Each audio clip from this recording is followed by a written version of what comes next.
Well, good day, everyone. Welcome to my show. Welcome to Partners in Health and Biz. I'm your natural health consultant, Gail Dixon-McBride, weight loss coach. And today I have a very special show planned for you, as usual. March is National Nutrition Month, and March is also Colorectal Cancer Awareness Month. So, because of that, as your natural health consultant, I decided, you know what? I'm going to do a show about the connection between nutrition and colorectal cancer. If you didn't know, it's very much tied together. There is a sharp connection between your nutrition and colorectal cancer. So, you've probably heard the saying, you are what you eat. But the saying should we read, what you eat is what you become. So, we're going to talk about this. If you eat lots of sugary, greasy, fried, fat, and sodium filled foods, you become unhealthy in your body and brain, risking high blood pressure, high cholesterol, heart attacks, diabetes, and its complications. Also, look at this picture of these meats. What do you think these meats? These are mainly red meats, folks. These are mainly red meats, and I'm going to talk to you about also the truth regarding nutrition and colorectal cancer about meat and meat substitutes. Okay, so as we shake the snow off our boots and prepare for spring, we look forward to picnics and cookouts with family and friends, thoughts of barbecuing hamburgers, hot dogs, spare ribs, and lamb may be on your mind, but then you remember that your latest lab work that your doctor revealed to you showed that you have high levels of cholesterol. So, what do you think these red meats, for example, will do to you? In general, many meats, especially red and processed meats such as bacon, hot dogs, and they naturally contain cholesterol and are loaded with preservatives, which can raise your unhealthy LDL cholesterol levels. They're full of high levels of saturated fat. And studies show that replacing sources of saturated fat with unsaturated fats can help decrease your total LDL cholesterol levels. So perhaps you are vegetarian, pescatarian, vegan, or you have decided to give it a go and eat plant based meat alternatives. So let's talk about that. Do you think that's better? A lot of people do. Well, the main problem with most fake meat, and that's what plant based meat alternatives are, is the added sodium and preservatives used to add flavor and stimulate a meat like texture and taste.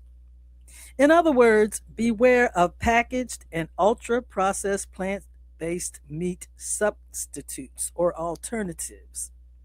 Meat substitutes such as the Impossible Whopper. I know many of you have been rushing to Burger King to get that Impossible Whopper, and you can get it other places too nowadays. But these meat substitutes are made primarily, folks, with soy protein and potato starch. So you're asking, well, what's the problem? The problem is that one burger, for instance, contains 240 calories, 14 grams of fat, and 8 grams of saturated fat.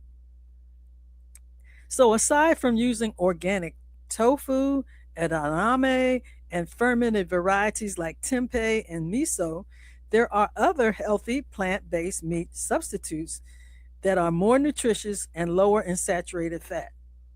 However, in most cases, these substitutes will rarely taste exactly like beef, turkey, or chicken.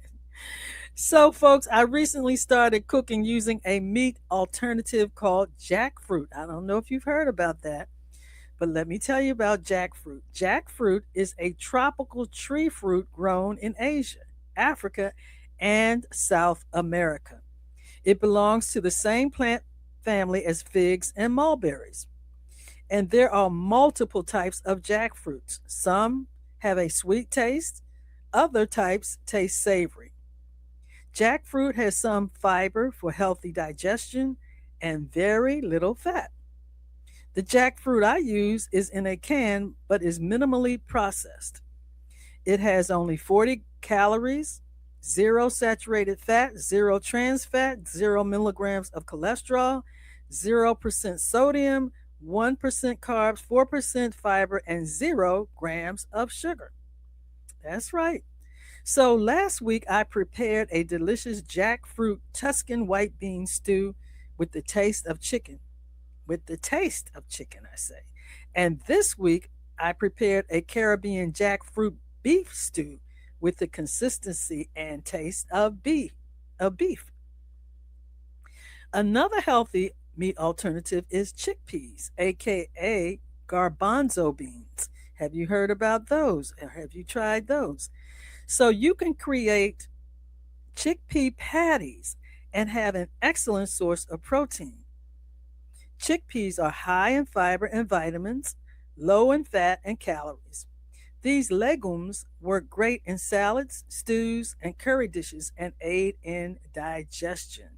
So, if you want to reduce your risk of colon cancer, this is a healthy way to do it. You can try the healthy meat substitutes. So, listen to this. A study shared by the American Cancer Society showed that a notable portion of colorectal cancer cases could be attributable to dietary factors, including 7.3% of cases are linked to red meat consumption, 10.5 linked to low dietary fiber, and 12.8% linked to processed meat consumption. So, this is very important because many people are eating all this red and meat and processed foods, and you're not getting enough fruits and vegetables, folks.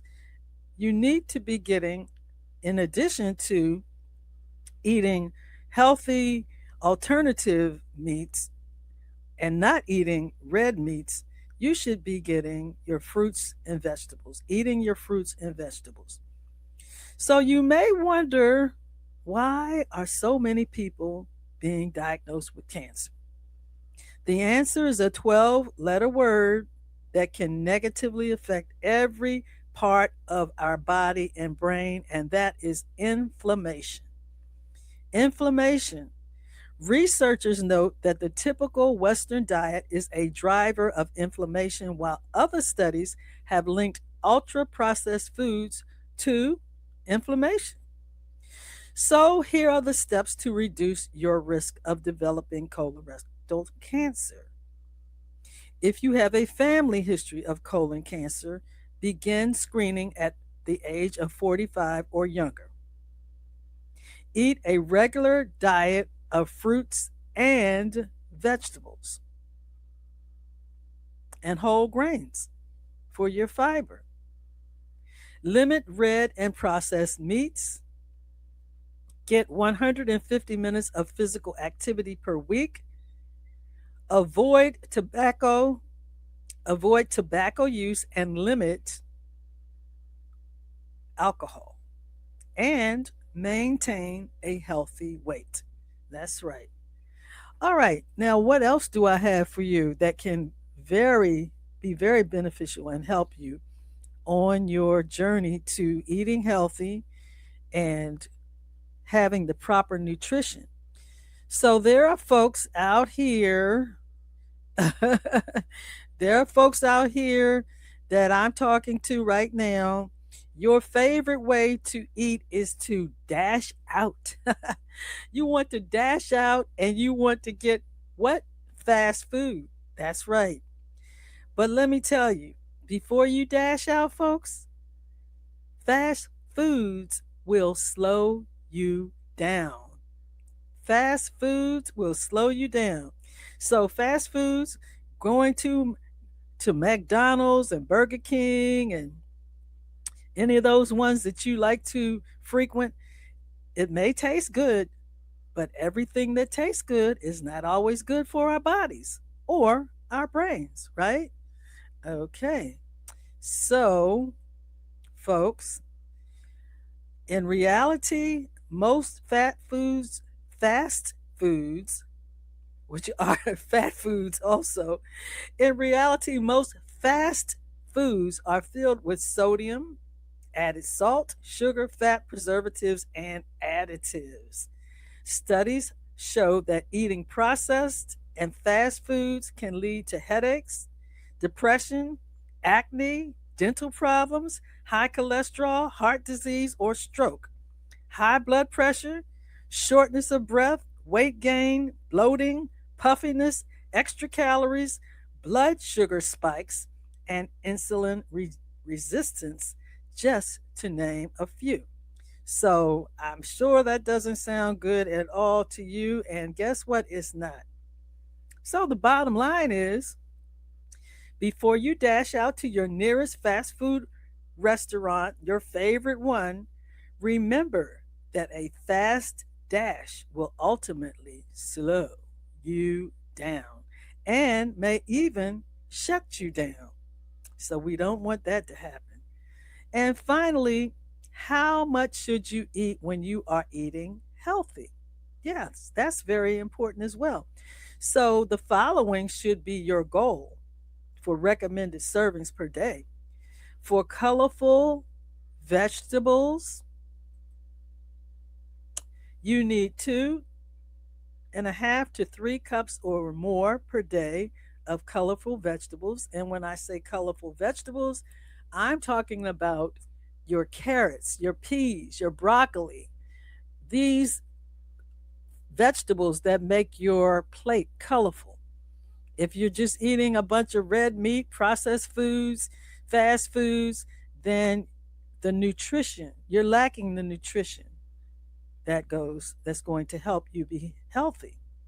So fruits, how much fruit should you eat per day? 1 to 2 cups of fruits. And that can be various fruits.